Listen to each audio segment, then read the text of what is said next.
Alright, what's up everybody? Welcome to another episode of the Higher Learning Channel podcast. I'm Matthew Sire. I'm Jinzilla, and you could find us at higherlearningchannel.com, and you can find me at Jinzilla on Twitter. Where can we find you, Matt? My Twitter handle is SIGHR_. So what have you been up to, man?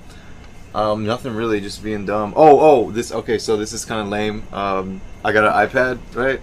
But what it got me thinking about was that I'm like way late. I've never touched one really before I got this. So like, it got me thinking about all the kids I see using it, and that's what tripped me out. Cause like, there's kids that are like 2 years old that are on these pads, and as I was trying to learn it, I was like, man, they're learning this shit. Like, it's hard. It's getting hardwired. As much as computers were like, I grew up with computers. I didn't really, but yeah. Now this is like early computer.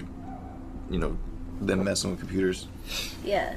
And then it got me thinking maybe there's gonna be some sort of backlash once that generation gets to be a teen, where they're like, man, fuck that. I don't want to be on any sort of social network thing, or even, you know, deeply connected like we are right now.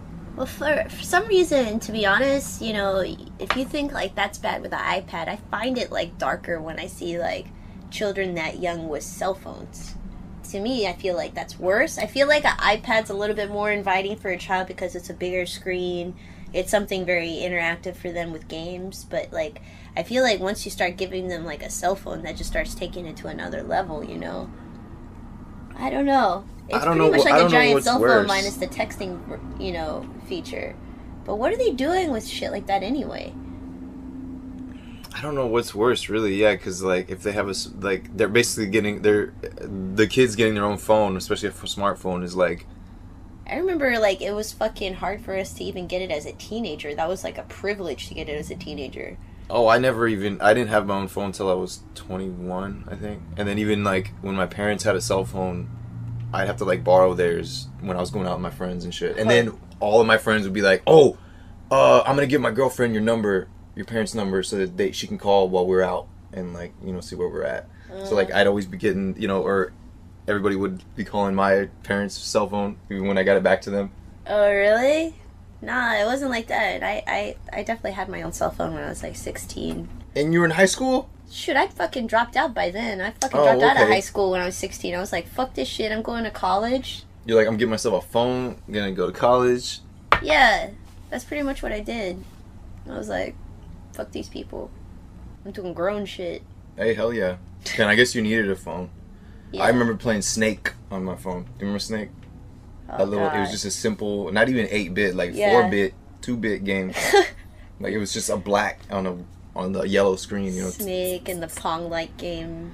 I think they did. Yeah. I didn't play that much though. It was kind of like Breaker, like the Breaker game where you have like the little pallet and it bounces off, kind of like Pong would, but like you have to hit the bricks. Yeah. Well, that was on the first iPod that I got, like in 06 or something like that. I never really fucked with iPods too much. I pretty much held on to like burning CDs the longest I could. Well, I got an iPod and then it broke real quick, so I was back on burning CDs all the time within like, by 07. I was back on burning CDs to 08, to 09, then I got another iPod. I even had an iPod Touch at one point. I don't like those. And that shit broke within a year. The only reason I don't like that is because you gotta like, I guess it's like listening to music on your phone too, like with the regular iPhone, you can just go, alright, I know how to go forward, back, pause, you know, like you can actually feel it, whereas the Touch, you have to pull it out, swipe it, you know, do the thing, like you can't just like blindly look, push and, you know. Yeah, I never really went in that hard with that stuff, because I don't really like keeping headphones on my head too much. I think that's why. I really don't. I can't stand I love it. I mean, use. There's times where like I don't want to, but it's just like that's how I experience an album a lot of the times. Like just to hear every bit of it, you know, to like hear it like right up in your ears, you know, on the surround of it, you know. You know, that's great. I just can't stand it. I get claustrophobic. I feel trapped, you know, like I feel caged in. Wow. I can't do it for too long. Do you go to shows? Like, do you feel that way at shows? Concerts? No, because it's not something strapped on my head. It's like I don't like having stuff like covering my ears too much. It just kind of weirds me out. I'm just finally starting to let my hair go past my ear, you know. Like I was the kid that always like tucked their hair behind their ear. Like, I'm just like a weirdo about that shit. It's kind of like the same way about sunglasses. Like, I really have to. I don't like sunglasses either. Yeah, I feel contained with that. But, you know, sometimes it is necessary. Like, it's a really bright ass day and I would love to wear a pair.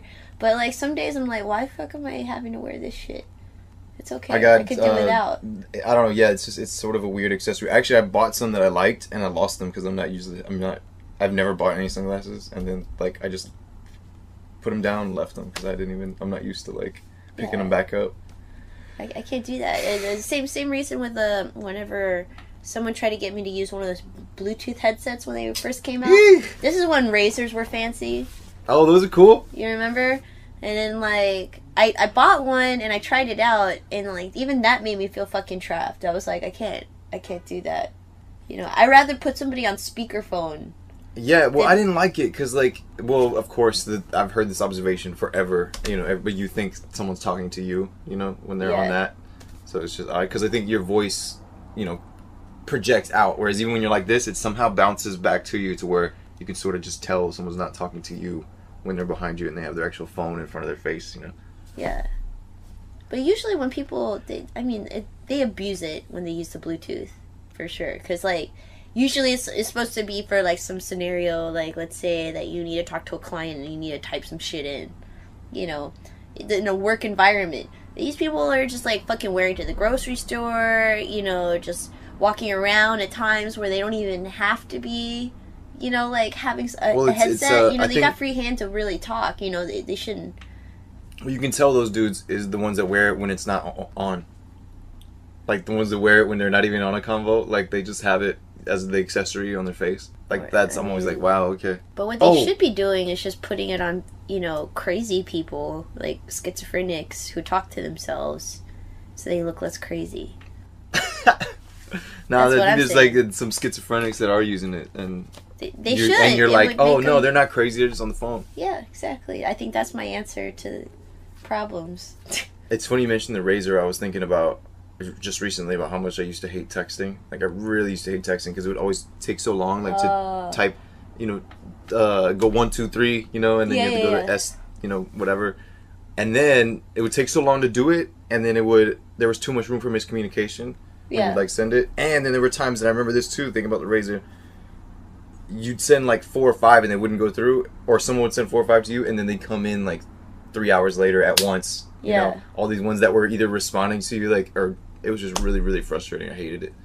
So then I remember when people had iPhones or even Blackberries, I was like, man, dude, that'd be awesome. Look boring to me. I wasn't into the whole Blackberry craze. It just looked like some boring ass shit. I just wanted the keypad just to be able to actually text and actually, like, say what you want to say. But that's what the sidekicks were for. Yeah, I remember those had it. That was more of a fun phone. Some of the Palm Pilots, didn't they have it? Or they had some sort of thing like that? Oh, yeah, we talked about the Palm Pilots. Oh, did we already?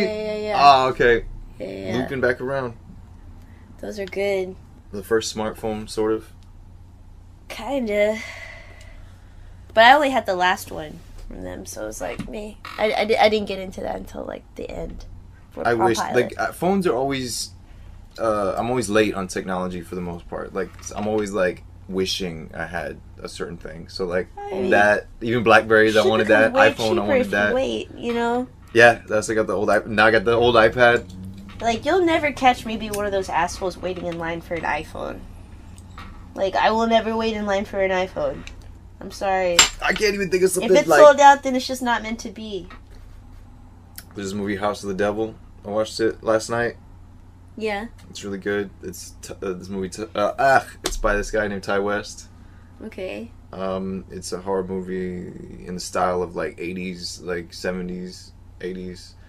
And it's done really, really well. Like, the fanned hair and, like, the way they shot it. What's the premise? Is it, like, B-rated? It's like a B movie. Like, it's this girl who's, like, supposed to be babysitting and taking care of this house, and it's on an eclipse, and it builds on suspense. That's another thing that reminded me of old movies. Like, there's not too much gore or, like, too many, like, jump scares or anything like that. Like, it sort of builds and builds and builds, which I think people could probably think it's boring in that way. Yeah. But just the music, the hair, like, the zoom, like, which they don't do anymore, like, the fonts that they use, like, they pause the last image of the movie and have the credits go up over that, which they used to do a lot in, like, older movies. There's a lot of like little stuff. It was really fun to watch. I like Student Bodies when it came to like 80s B horror. I think that was probably like I the know that. best one. Oh man. Like the cover, I think she has like a Yeah, megaphone stabbed into her ear on a desk. I'm But thinking Student of Bodies is a classic. now I'm trying to look at that. I'm thinking of Prom Night. But I know Prom that's Night not was it. great. Summer Camp. That was another one.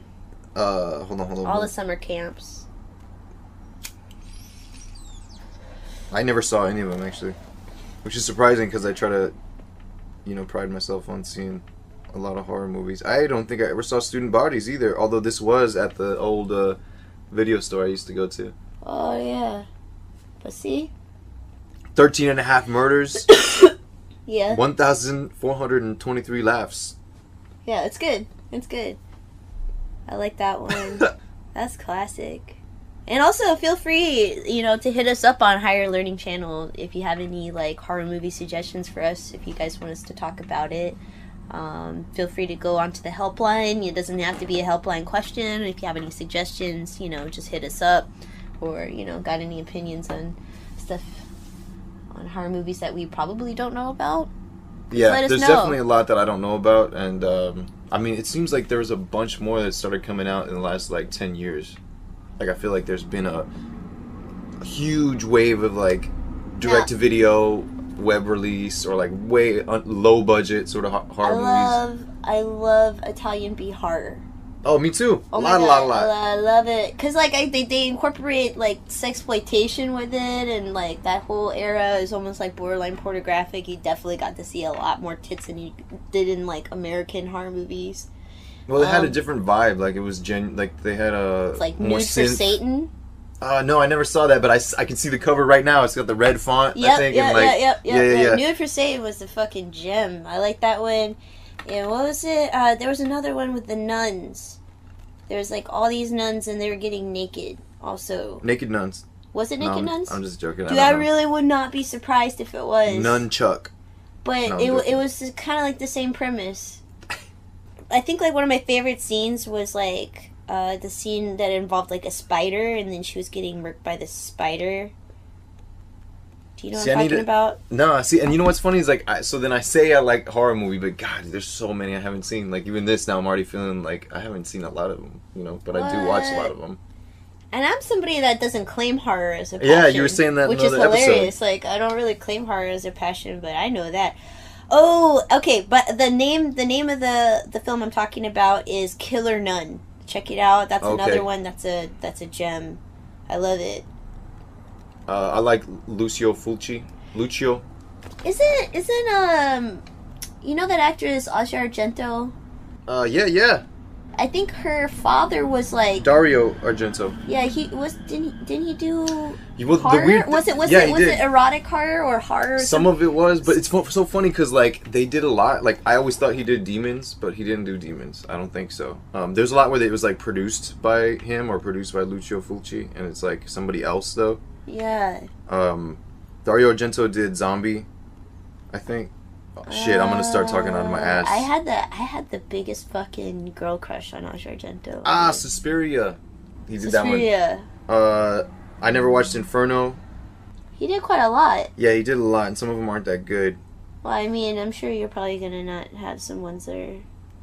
But he's one of the ones I've watched a lot of them, just because I like the gore that he does. The Goblin was... I don't know if it's a band or if it's one guy, but he did a lot of soundtracks for, like, Italian horror movies. And then there was this other weird film. I haven't seen any of the new ones. There's this other old weird film. Like, who is that guy? He did On the Mountain.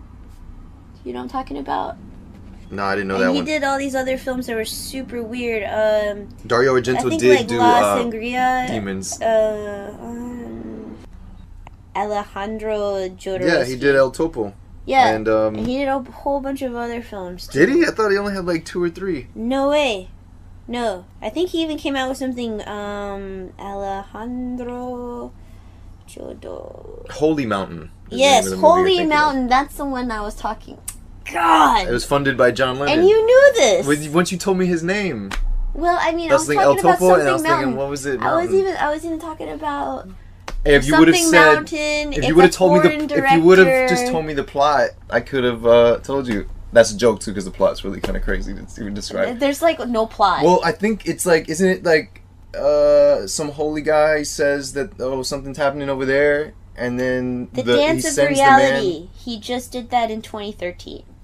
Whoa, okay. Boom. Well, how many other ones did he have? I didn't know. And he also had Santa Sangre. That's the other one that I was talking about. I was like, oh, something sangria or something.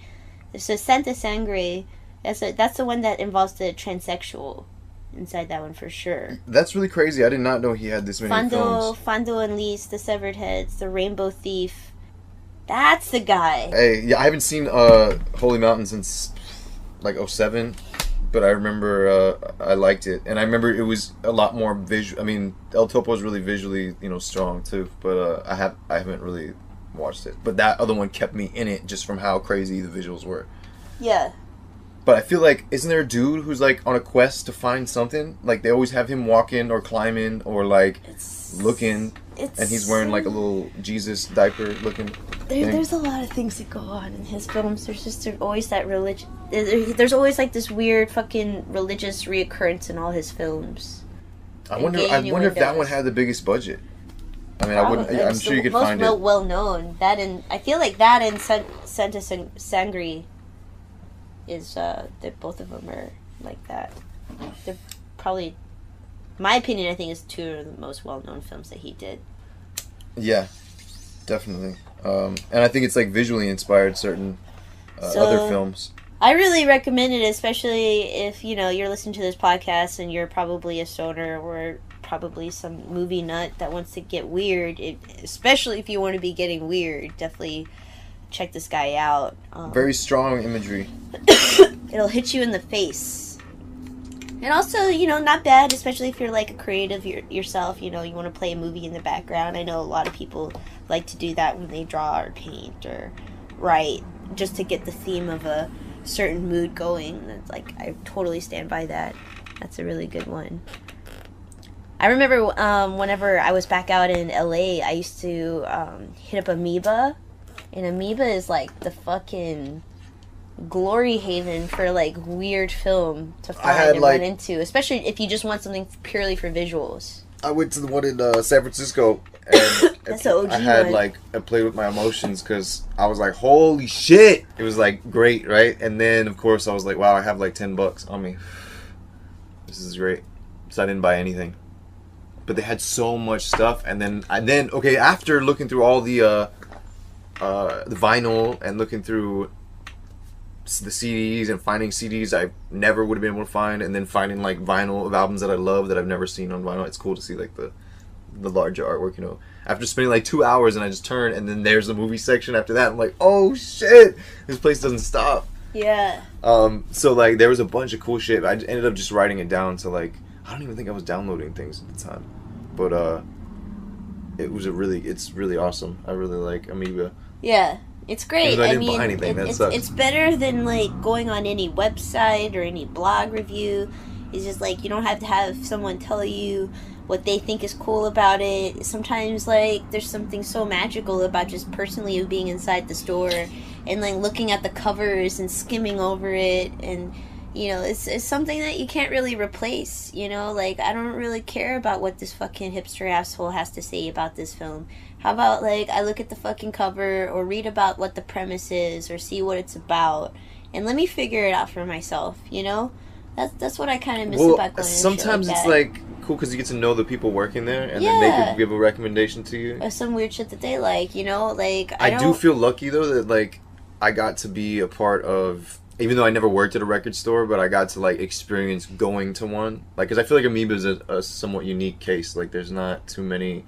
It's a special place, and, I hope that place stays open forever. Really video do. stores is another one I'm glad I got to experience, like, that thing of, like, going to the video store and, like, knowing the staff. And it's, like, way less creepy, too, than like, Netflix monitoring your fucking movies and making shitty-ass fucking recommendations. Yeah, I saw...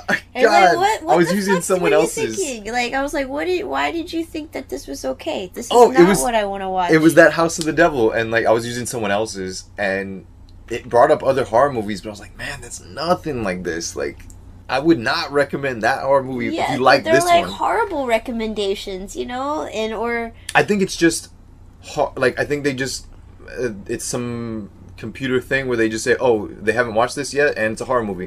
Their recommendation. And then usually, like, whoever, you know, writes a review on some sort of, like, well-published blog or whatever, or magazine, you know, they usually end up doing those reviews because that's who's promoting and has incentive to give them, you know, to write that review about that movie, you know, or place it on a higher level.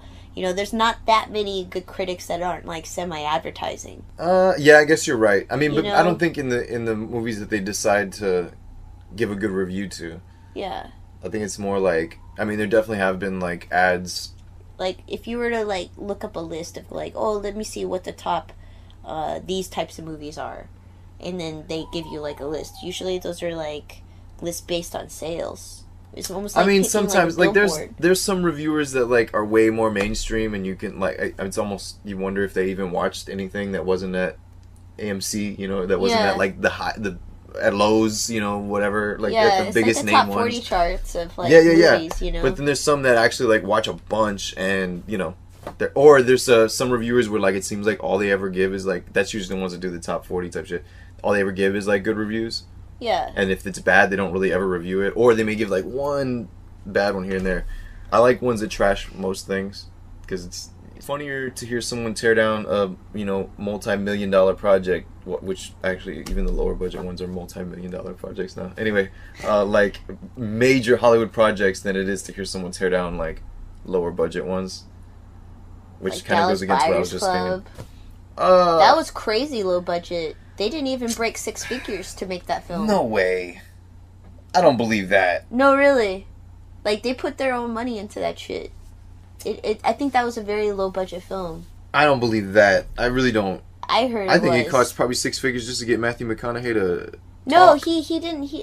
It was like I think, like, was it his brother or one of his friends was the director to that film, and it was kind of like more. He had nude photos of Matthew. He said, "Listen, you're gonna work in this, so we're gonna put these on." No, Reddit. I think you know that's what actors like to do. Is just, you know, when you do, you know, a high grossing movie, you have that type of money to play around and actually do more artistic films. You know, I mean, there's so many actors that do that, like Leonardo DiCaprio. What? The budget for the film? How much? Let me see. What? Well, but Leonardo DiCaprio did what? He put some into it. Well, because sometimes the studio. He did a fucking film that he doesn't want anybody to see. Oh, well, wait a minute. From the 90s? Yeah. You know what I'm talking about? But that was it. It's on YouTube where you can watch it. Yeah, but did you see it? But it's him just talking shit. That's pretty much why, right? Or not? That's not all of it, but that's the reason. Like, he's talking some just wild shit. The budget. Oh, they put their own money into the film. That's what I was. Because whatchamacallit, I was watching Kevin Smith's Spoilers. Mm-hmm. And they were interviewing the director, and I think they were talking about I'm sure a lot of directors do put their own money into it. Oh, what Terminator 3, the whole scene where they have the crane going through the Arnold, like, funded the whole action scene, like, just that one scene, but it ended up being, like, you know, $1 million, I guess. I have no idea. Something really crazy? Yeah. A lot of filmmakers, I feel like, on their first films, if they have them, like, they end up funding a lot of it. Even if it is backed by someone. Which, that's the funny thing now, too. I wonder, do people actually, like... Maybe I'm not watching a lot of them. Maybe I'm not even aware of it. But, like, do people actually make a film and then... Like, it totally independently make a film and then that gets picked up by a studio? I mean, I know it has happened. Like, what's her name? Lena Dunham? But she was already way connected, I feel like. Her Tiny Furniture? She had some movie... But, like, I know that she did it before, like, a studio bought it. I guess they all are like that. But I feel like they have funding from somebody. You know, they find funding in some sort of way. Oh, this is why I think that... Okay, check it out. It says, Matthew McConaughey was at the crossroads in late 2008. He had just received an offer for $15 million against 15% of the back end to star in a Universal and Imagine's big screen Magnum P.I., but the actor who first made the impression in Dazed and Confused and A Time to Kill was coming off in a list of overwhelming big studio movies: Sahara, Fool's Gold, Ghosts of Girlfriends Past. After grossing more than $100 million domestically with rom-com How to Lose a Guy in 10 Days 5 years earlier, McConaughey couldn't even break $60K in a friend's indie project, Surfer Dude. Failure to launch Indeed, so he did what most actors in his position would think of the unimaginable. He turned down the $15 million. So it was definitely way less of a budget. So he could do this film for Dallas Buyers Club. Magnum P.I. was giving him the $15 million? It says McConaughey was offered the Dallas part in 2010, and according to sources, he received only an upfront fee in the low six figures, under $200K. Okay. So he didn't take as much of a payday as he normally does. Yeah, that's what it is. Okay. Because if you think about it, I guess it has to be in the mil range. Yeah, that's Matthew. But that's Matthew McConaughey, though. Like, that's crazy that he only took, like, under I'm not gonna 200K. I won't step on set unless there's $100K at least waiting for me. I mean, that's a really low paycheck for him. You know, considering he's probably used to grabbing millions. I pissed that in a day. He like turns down $15 million for $200K. Well, it was a Magnum P.I. remake. Yeah, that's kinda like it's almost like, do you want your career, like, you have to think about, and Dallas Buyers Club was like, you know, a dramatic thing. Like, I could almost see that a mile away of which one was going to be. And he did have a bad run, like Sahara. I'll Lose a Guy in 10 Days. There was another one they mentioned that was real Surfer Dude. You know, and then he had a string of good ones, which was Dallas Buyers Club, Wolf of Wall Street. Yeah. Killer Joe, True Detective. That's what it was. There's been like some knockouts recently when he had like a string of bad ones. Yeah. Sorry, people are gonna think that I'm obsessed with Dallas Buyers Club and like Matthew McConaughey as much as I like talking about him. And he's cool to talk about. Let's talk about him. In True Detective, I think we already talked about Matthew McConaughey. Dora Lang. In Carcos. Especially in yeah, because I talked about fucking how hot he was in the beginning of True Detective. Yes, yeah, you did. His suits, like, you know. Yeah, just, yeah. I remember because I said, oh, you liked him when he had long hair and, like, a mustache and shit. Yeah. And I think he said, yeah, I love him. No. That makes me moist. Oh, Matt, you're making me so moist. Talking about Matthew McConaughey? Yeah. Shit, I'm trying to think. Yeah. Moisty bits. I was just looking up. He was born in Uvalde. He was born near where I was born. Matthew Moisty Bits McConaughey. Yum. MM. I think he just had a kid too. Yeah, his fucking wife is a babe also. And he's been hitting home runs recently. All kinds of home runs. I mean, good for him. I always liked him. Have you listened to any of these new Gucci Mane tapes? Nah. Neither have I. Cause like the last stuff that he dropped as Guwap, I was kind of disappointed. Put you to sleep. Yeah, I don't know what happened to him. I think jail time did something, or I don't know. But I don't know. He kind of fell off. But I mean, I'm still staying with my whole testament for Troy Ave and Freddie Gibbs. I don't think I've ever listened to either of them. Really? Unless, did Freddie Gibbs put out something with somebody else recently? Yeah. I heard some of that. That was awesome. And then, but it's great because considering that it wasn't that long ago before before the Cocaine Pinata album, he did ESGN, and ESGN sounds like a completely different album. It's awesome. Like, it's just so much harder. It's a lot more gangster. It kind of sounds like a marriage between, like, old Scarface and Tupac. Is that a mixtape or is it an album? Coast. No, that's an album. Okay. So lots of features in there, too, a lot of them? Yeah, not a whole lot of features in that album, but, you know, it was fucking awesome. Like, I really liked it, and then I liked how much it changed, you know, from that to, you know, Cocaine Pinata, where I kind of felt like I was listening to, like, old, like, Jay Dilla type of era of hip-hop, which is awesome. And then, like, I like Troy Ave because he's totally, like, young 50 Cent all the way. And I feel like he's really bringing back New York hip-hop, for sure. It's funny hearing that Freddie Gibbs Madlib tape just got me to think, oh shit, Madlib's great. Let me go listen to more Madlib, like from old shit. Like I stayed on it for like 10 minutes and then like just listening to Blown in the Bomb Shelter. Yeah. No, I watched his DJ set before Freddie went on stage, and that was the shit. Oh, where? Here in New York? Yeah, he played here in New York. Damn, nice. I would have really liked to see that. It was a sold-out show. I don't know. I mean, I don't know if I would have paid. I mean, it sounds bad. $35. Yeah, I wouldn't have paid $35, but yeah, I would have definitely loved to see Madlib. To see though. that shit, and it was worth it. I liked it. I'm gonna go see Currency actually, coming soon. I don't know. It's 22nd, I think. I shook his hand. Hey. I saw him on the street. I was like, "Oh my god, out I here? love your shit, man." I love you. But right out here? It was in New York somewhere. He was just hanging outside of a club I was walking out of. Cool. In front of his car. It was a nice car. I was worried because I was thinking, man, I don't know, like, I know he mostly does, like, chill, there's some chill shit, doesn't really get too hyped, his songs and shit, so I was like, I don't know, and he smokes a lot, everybody smokes a lot, I don't know if it's going to be too... he's chill. Well, that's what I'm saying, I don't know, is it going to be a boring show? Is it going to be a sleepy show? Nah. He's just, That's what I was at, he's not a hype man, Well, that's what I mean, like, that's what I was thinking. It might be a boring show. Like, some of it's cool to vibe out to. Yeah, it depends on the energy. If he's got the vibe, he's got the vibe, I asked someone else that, and they were like, nah, like, usually he has, like, a real strong fan base, they're real Jet Life. They're really about that. And so, like, you'll get hyped because everybody knows. I hashtag my shit with Jet Life sometimes, too. Like, Jet Life. Yeah, it's like a thing, but, like, I guess he has, like, a solid fan base that always comes out to see him. So, like, people are, like, always singing along, which will usually get you hyped. And, like, usually people have got some crazy bud. Everybody's got mad weed. Of course. And it's a lot more just like energetic. Like he's not just him on stage. So yeah, that's what I'm a lot more open to it now. Like at first I was like, man, I don't know if I should have got tickets for this. It's gonna be some sleepy shit. I'm gonna wish I was just at home smoking. Yeah. But not. All right. Good.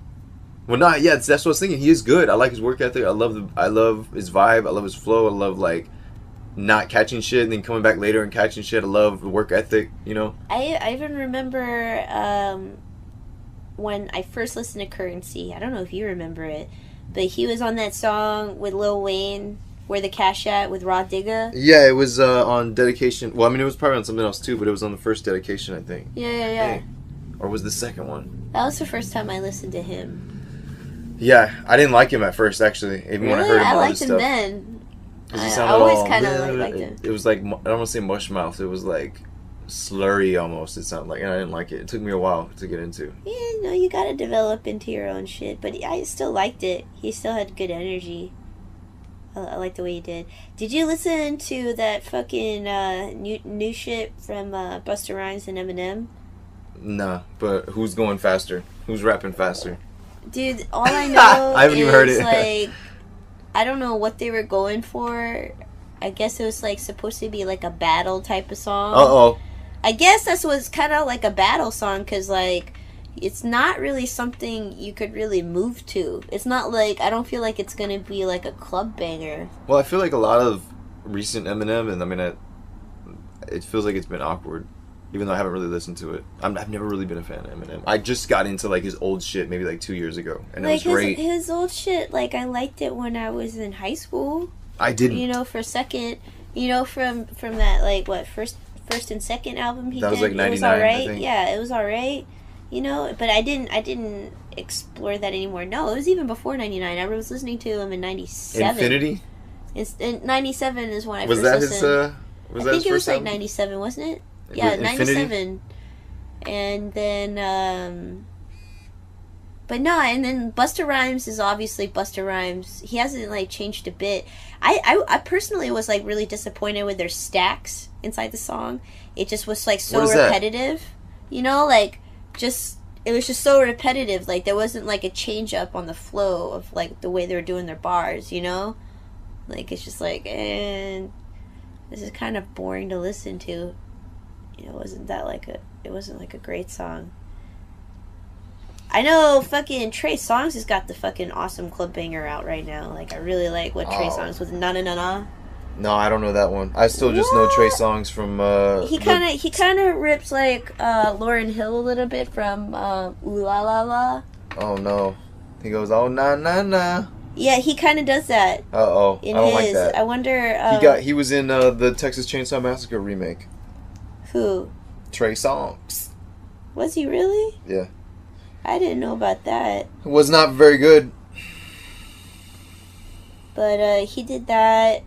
I'm really sick of Robin Thicke trying to get his fucking wife back. Hey, I didn't know that was his wife. This is so funny. I didn't know that was his wife. Are you serious? Yeah, she was in Ride Along. Dude, are you serious? Let me see. Check this out. But you know what I'm wondering is how is the label letting him do this? What? Like, isn't he calling his album Paula, Please Forgive Me? Or Paula, just Paula? Yeah, Paula. Paula Patton is his wife. But isn't he just calling the album Paula?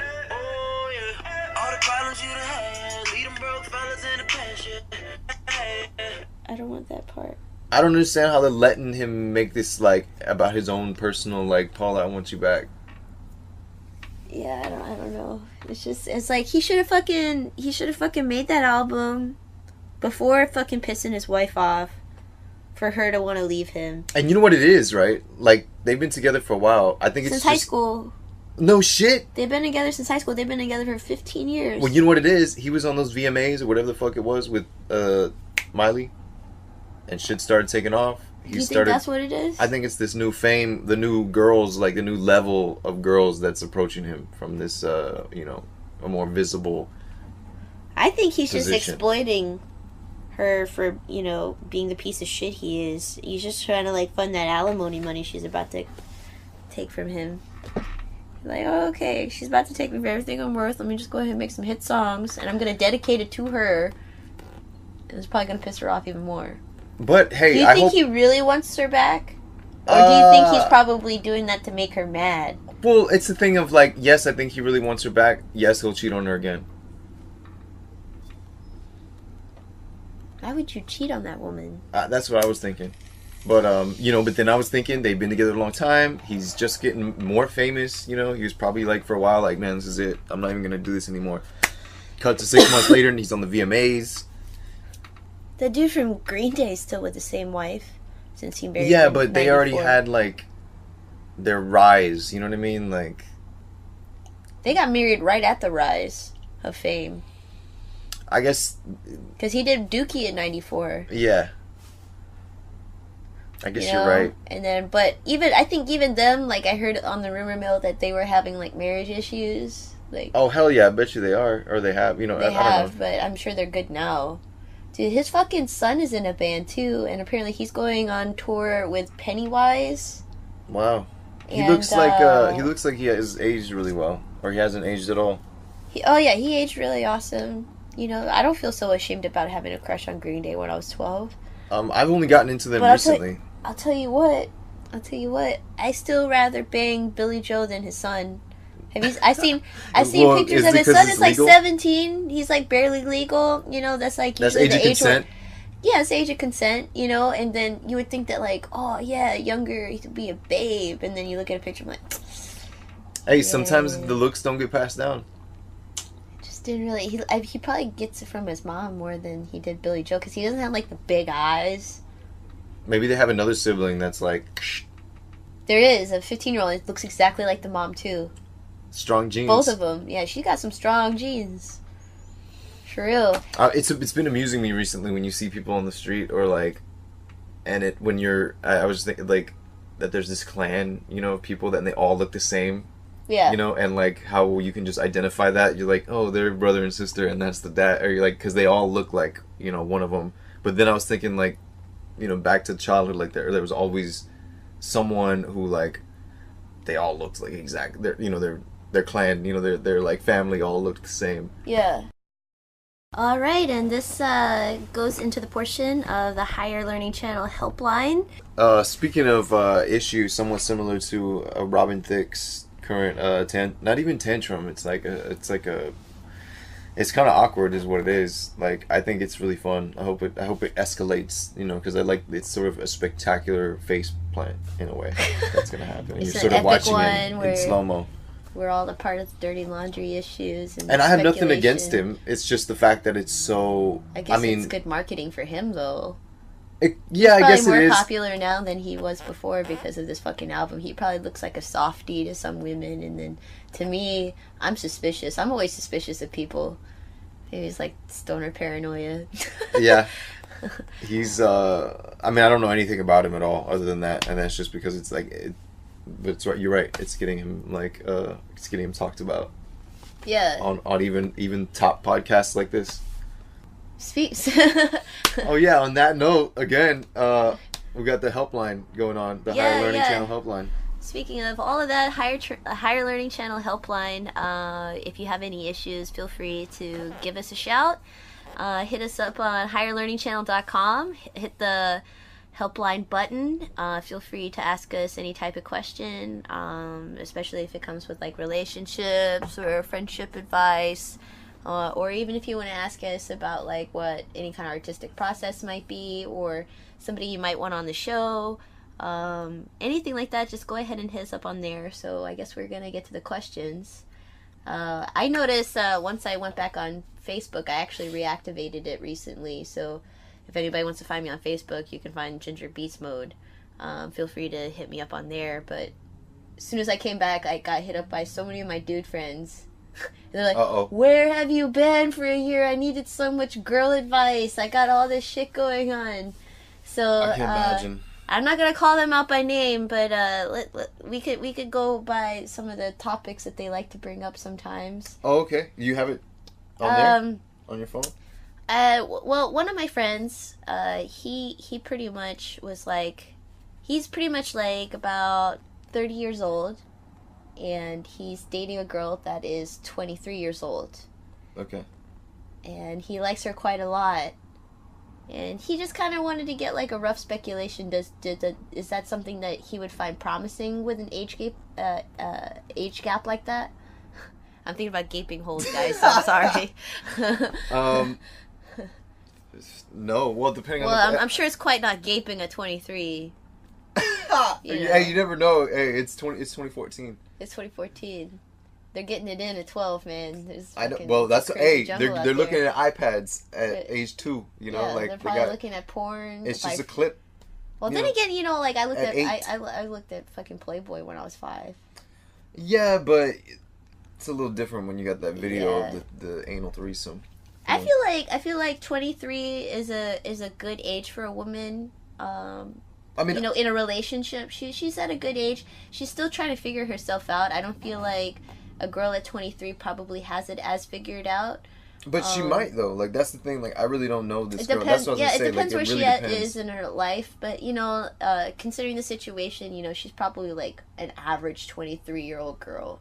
You know, like, because I'm sure that he would have mentioned something spectacular about her if there was something, like, really progressive that she's doing. Like, for example, there's some 23-year-old that own, like, their own business, or they've got this own thing going on, or whatever situation. You know, obviously, you know, their maturity level is probably much higher than the average 23-year-old girl. But I feel like in this situation, she's probably still figuring herself out. There's still, like, a lot of potential with a situation like that. I feel like if it was a 30-year-old guy and a girl that was 20 years old, that's a lot of problems. Yeah, well, that's what's also weird about, like, mid-20s is that some people are totally still not ready to, like, I mean, do anything. Too. Yeah. But then some people really are, and, like, by that point, they're ready, you know? Like, they know already that they want to, like, be with somebody and stay with that person or whatever. Or that's the intention, you know? But at least they know that they want that. It's definitely subjective. Yeah. And that's sort of, I know that at 20, like, a lot of, rarely are people like, yeah, I want to do that. I mean, of course, people, like, want to do it, but, you know, I don't think too many people really do it. And, like, it's not, like, to where it's a solid thing. Yeah. But, yeah, you just have to gauge if they're, like, actually ready for that. Because I can't say, like, yeah, that's a good age. You know, most people have figured it out by then, because most people haven't figured it out by then. But then some people have. Some people know that that's one of those basic things. Some people are like, yeah, that's what I want. Yeah. So. It's subjective, but, you know, knowing his situation, you know, I would say it's going to definitely take some work, because she's gonna definitely grow even saying, more into a person. Was he saying he's gonna ask her to marry, like, or like he wants Well, to take it to another level? Like, cause it's kind of like how serious it's gonna be, you know, kind of like a projection, you know, with the age difference. So I was like, I don't think the age difference should come into it at all, but it is still the thing of like, is the person you're with ready to like get serious about things? Yeah. Like sometimes people who are like 30 aren't. You know, they could both be the same age. I mean, considering that, I was followed with another person to send me a picture that's actually the same age. To say it's like, yo, welcome back. Where you been? Guess what? I got 2 girlfriends, and I got a picture of him in between 2 sets of titties. And I was like, no way, that's fake. Show me another pic so I know it's real. And then it was a fucking picture of 2 of the girls kissing. And I was like, oh, okay, shit's real, I guess. I don't know. I mean, what if he was at the strip club? No, it wasn't. It looked like it was a house. I saw the background. Man, that's you should ask. Dude's for more. doing it. I'm actually thinking about just having him on the show. I'm like, hey, let me interview you to see what your technique is to get 2 girls. Yeah. I wonder, is he really close girls. with one of them, and then like the other one's the girlfriend of the other one, or like are they both like? Yeah. Just sort of, or are they all 3 sort of like? Yeah. Hey. Yeah. So Where it's is a potential that? What city is he potential in? guess. He likes to travel all over. Honestly, he likes to go. All over. I think at one time he told me he was in Macedonia. I think he's full of shit. I don't know. But if you guys want to have this guy on the show, feel free to hit us up.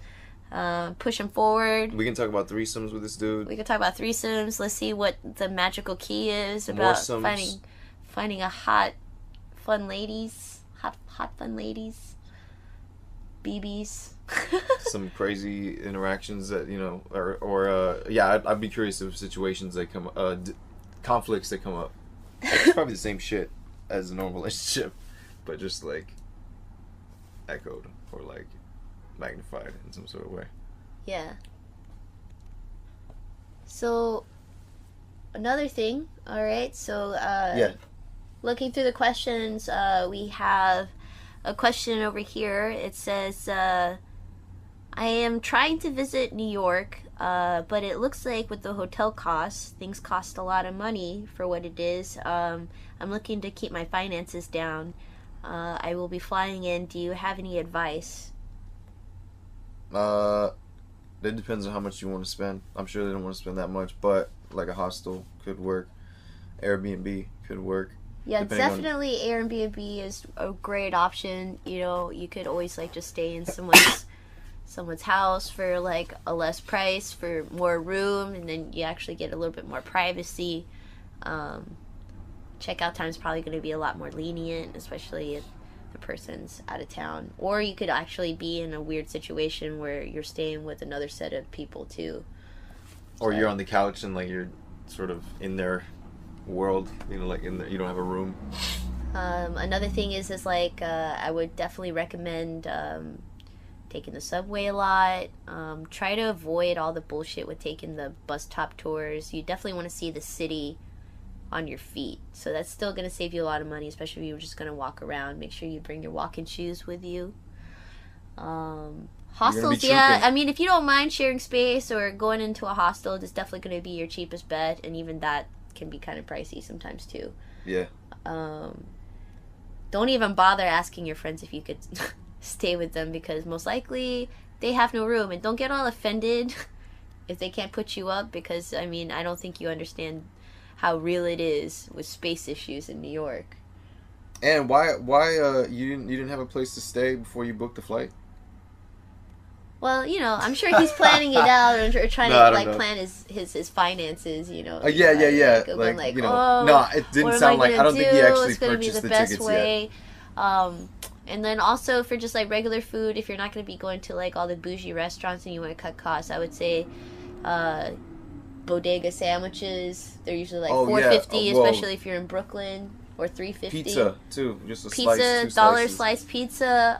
Falafel sandwiches are mad cheap too. So which it's funny because New York is one of those spots you can like burn all your money in one day, like not even one day, like half a day if you wanted to, like not even like without even trying, you know. Yeah.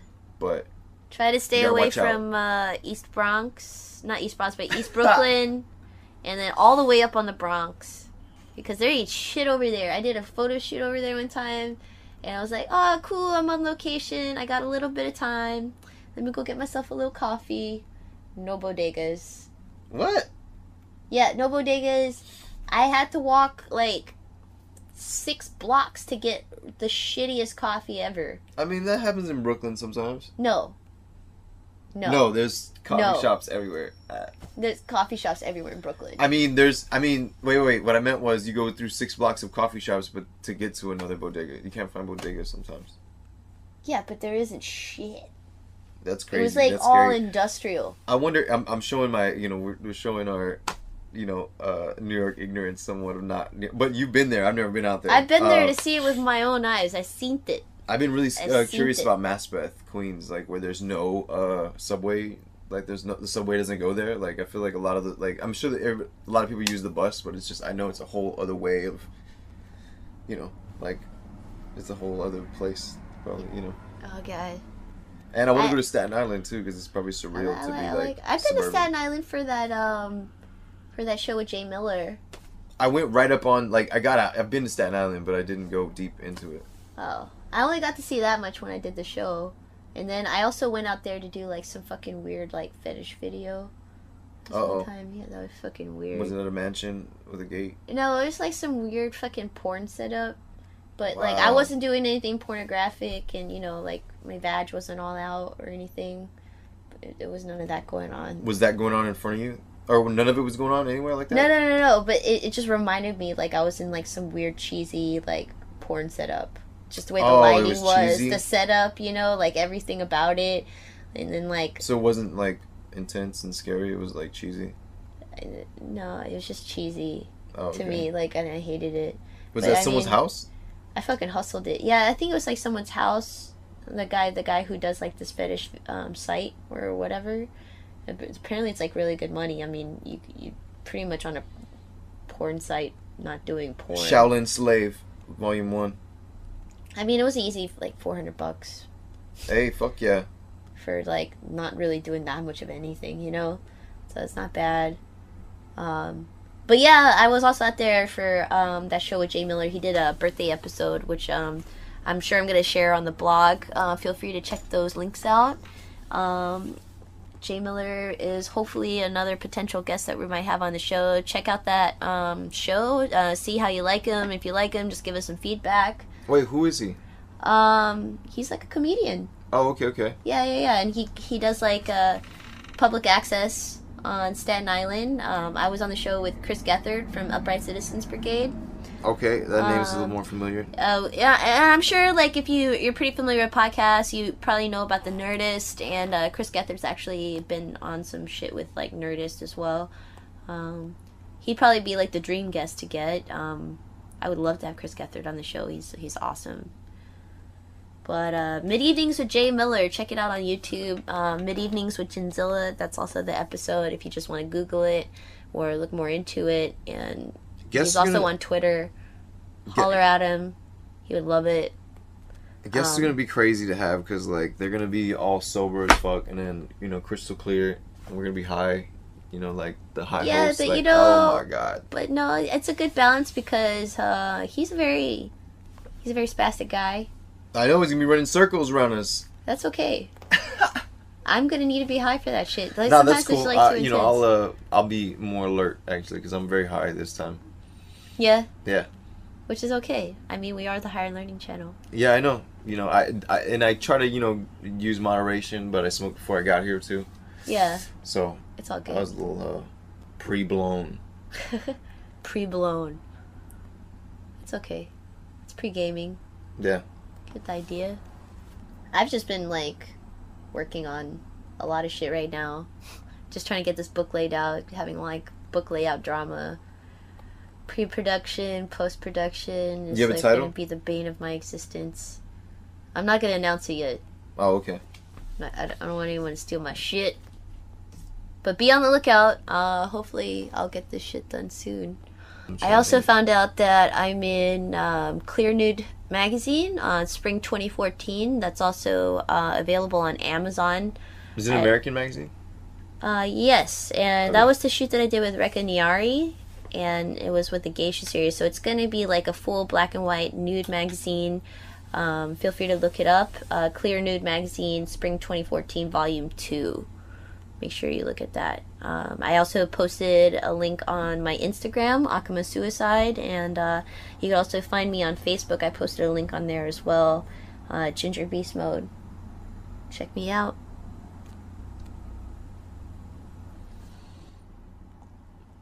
All right, and that concludes this episode of the Higher Learning Channel podcast. I'm Matthew Sire. You can find me. You can find my contact info and me on higherlearningchannel.com. Fucks with us on Twitter. Peace out, guys. Yeah, I feel contained with that, but sometimes it is necessary. Like, it's a really bright ass day, and I would love to wear a pair. But like some days, I'm like, why the fuck am I having to wear this shit? It's okay. I could do without. I don't know. Yeah, it's sort of a weird accessory. Actually, I bought some that I liked, and I lost them because I've never bought any sunglasses, and then like I just put them down and left them because I'm not used to like picking them back up. I can't do that. And the same reason with whenever someone tried to get me to use one of those Bluetooth headsets when they first came out. This is when Razors were fancy. Oh, those are cool. You remember? And then like I bought one and I tried it out, and like even that made me feel fucking trapped. I was like, I can't do that. I'd rather put somebody on speakerphone. Yeah, well, I didn't like it because, of course, I've heard this observation forever, but you think someone's talking to you, when they're on that. So it's just, because I think your voice, projects out, whereas even when you're like this, it somehow bounces back to you to where you can sort of just tell someone's not talking to you when they're behind you and they have their actual phone in front of their face, Yeah. But usually when people, they abuse it when they use the Bluetooth, for sure. Because, like, usually it's supposed to be for, like, some scenario, like, let's say that you need...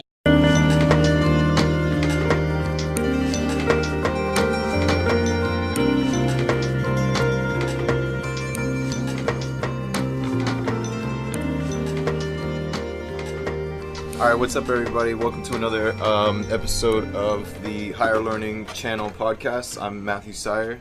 I'm Jinzilla, and you could find us at higherlearningchannel.com, and you can find me at Jinzilla on Twitter. Where can we find you, Matt? My Twitter handle is SIGHR_. So what have you been up to, man? Nothing really, just being dumb. So this is kind of lame. I got an iPad, right? But what it got me thinking about was that I'm like way late. I've never touched one really before I got this. So like, it got me thinking about all the kids I see using it, and that's what tripped me out. Cause like, there's kids that are like 2 years old that are on these pads, and as I was trying to learn it, I was like, man, they're learning this shit. Like, it's hard. It's getting hardwired. As much as computers were like, I grew up with computers. I didn't really, but yeah. Now this is like early computer. Them messing with computers. Yeah. And then it got me thinking maybe there's gonna be some sort of backlash once that parents' cell phone, even when I got it back to them. Oh really? Nah, it wasn't like that. I definitely had my own cell phone when I was like 16. And you were in high school? Shoot, I fucking dropped out by then. I fucking dropped out of high school when I was 16. I was like, fuck this shit, I'm going to college. You're like, I'm getting myself a phone, I'm gonna go to college. Yeah, that's pretty much what I did. I was like, fuck these people. I'm doing grown shit. Hey, hell yeah. And I guess you needed a phone. Yeah. I remember playing Snake on my phone. Do you remember Snake? Oh, it was just a simple, not even 8-bit, like 4-bit, 2-bit game. Like it was just a black on the yellow screen, Snake and the Pong-like game. I think they did. Yeah. I didn't play that much though. It was kind of like Breaker. Like the Breaker game where you have like the little pallet and it bounces off, kind of like Pong would, but like you have to hit the bricks. Yeah. Well, that was on the first iPod that I got, like in 06 or something like that. I never really fucked with iPods too much. I pretty much held on to like burning CDs the longest I could. Well, I got an iPod and then it broke real quick, so I was back on burning CDs all the time within like, by 07. I was back on burning CDs to 08, to 09, then I got another iPod. I even had an iPod Touch at one point. I don't like those. And that shit broke within a year. The reason I don't like that is because you gotta like, I guess it's like listening to music on your phone too. Like, with the regular iPhone, you can just go, all right, I know how to go forward, back, pause. You know, like you can actually feel it. Whereas the touch, you have to pull it out, swipe it, you know, do the thing. Like you can't just like blindly look, push and you know. Yeah, I never really went in that hard with that stuff because I don't really like keeping headphones on my head too much. I think that's why. I really don't. I can't stand. Man, I love it. I mean, there's times where like I don't want to, but it's just like that's how I experience an album a lot of the times. Like just to hear every bit of it, you know, to like hear it like right up in your ears, you know, on the surround of it, you know. You know, that's great. I just can't stand it. I get claustrophobic. I feel trapped. You know, like I feel caged in. Wow. I can't do it for too long. Do you go to shows? Like, do you feel that way at shows? Concerts? No, because it's not something strapped on my head. It's like I don't like having stuff like covering my ears too much. It just kind of weirds me out. I'm just finally starting to let my hair go past my ear. You know, like I was the kid that always like tucked their hair behind their ear. Like I'm just like a weirdo about that shit. It's kind of like the same way about sunglasses. Like I really have to. I don't like sunglasses either. She gets to be a teen where they're like, man, fuck that. I don't want to be on any sort of social network thing or even, you know, deeply connected like we are right now. Well, for some reason, to be honest, you know, if you think like that's bad with the iPad, I find it like darker when I see like children that young with cell phones. To me, I feel like that's worse. I feel like an iPad's a little bit more inviting for a child because it's a bigger screen. It's something very interactive for them with games. But, like, I feel like once you start giving them, like, a cell phone, that just starts taking it to another level, you know? I don't know. It's pretty much like a giant cell phone minus the texting, you know, feature. But what are they doing with shit like that anyway? I don't know what's worse, really. Yeah, because like if they have they're basically getting the kids getting their own phone, especially if a smartphone is like. I remember like it was fucking hard for us to even get it as a teenager. That was like a privilege to get it as a teenager. Oh, I didn't have my own phone until I was 21, I think. And then even like when my parents had a cell phone, I'd have to like borrow theirs when I was going out with my friends and shit. And then all of my friends would be like, "Oh, I'm gonna give my girlfriend your parents' number so that she can call while we're out and like, you know, see where we're at." So like I'd always be getting, you know, or everybody would be calling my